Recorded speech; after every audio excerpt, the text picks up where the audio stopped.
नमस्कार। राजस्थान में मानसून इस बार वो कमाल नहीं दिखा पाया जो हर बार दिखाता है।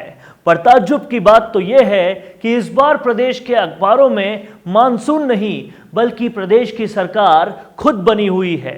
और ये बात पूरे हिंदुस्तान में शायद सभी को पता है। एक तरफ गहलोत तो दूसरी तरफ पायलट साहब। अब प्रदेश की जनता को यह नहीं समझ आ रहा कि सरकार बाड़ेबंदी में है या फिर वहां वो अपनी खुशी से है।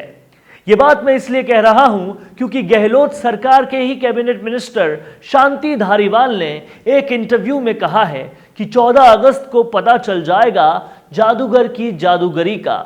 और साथ ही जब उनसे पूछा गया कि सरकार बाड़ेबंदी में है तो उन्होंने आवाज ऊंची करते हुए कहा कि यहां कोई बाड़ेबंदी नहीं है, सारे विधायक आराम से घूम रहे हैं, एक भी विधायक होटल में नहीं है। 14 अगस्त से राज्य में विधानसभा का सत्र शुरू होने जा रहा है।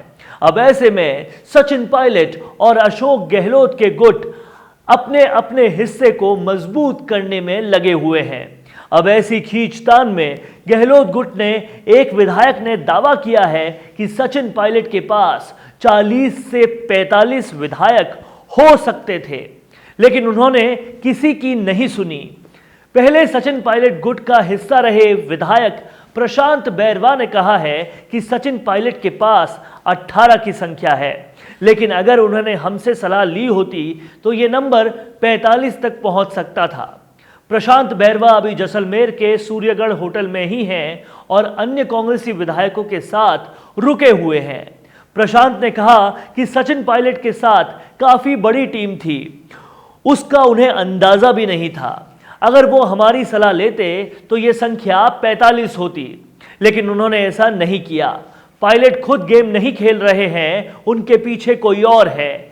सचिन पायलट को अंदाजा भी नहीं है कि आज भी उनके चाहने वाले गहलोत गुट में हैं। लेकिन इसका मतलब ये नहीं है कि हम कांग्रेस के लिए वोट नहीं करेंगे, हम कांग्रेस को ही वोट देंगे। विधायक प्रशांत बैरवा ने यह भी कहा कि इस पूरे खेल के पीछे दरअसल भारतीय जनता पार्टी है। कई विधायक वापस भी जाना चाहते हैं, लेकिन अब उन्हें आने नहीं दिया जा रहा। कांग्रेस की ओर से लगातार भाजपा पर ही पूरे खेल को रचने का आरोप लगाया जा रहा है। मुख्यमंत्री अशोक गहलोत का कहना है कि सचिन पायलट और उनके गुट के लोग बीजेपी के कहने पर चल रहे हैं।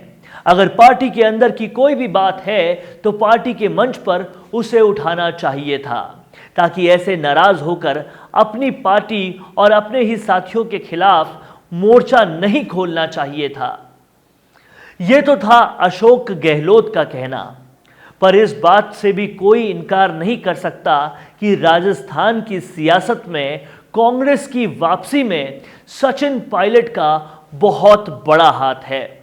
पायलट ने अपने खून पसीने से सींचकर राजस्थान की धरती में कांग्रेस की वापसी का बीज बोया था, और अब उनका इस तरह से बागी हो जाना किसी भी झटके से कम नहीं था। पायलट को शायद इस बात का अंदाजा हो या नहीं, पर उनकी इस हरकत ने राज्य से लेकर केंद्र तक उन्हें बहुत बड़ा झटका दिया है, और ऐसा झटका जो लोग चाहकर भी कभी भूल नहीं सकते।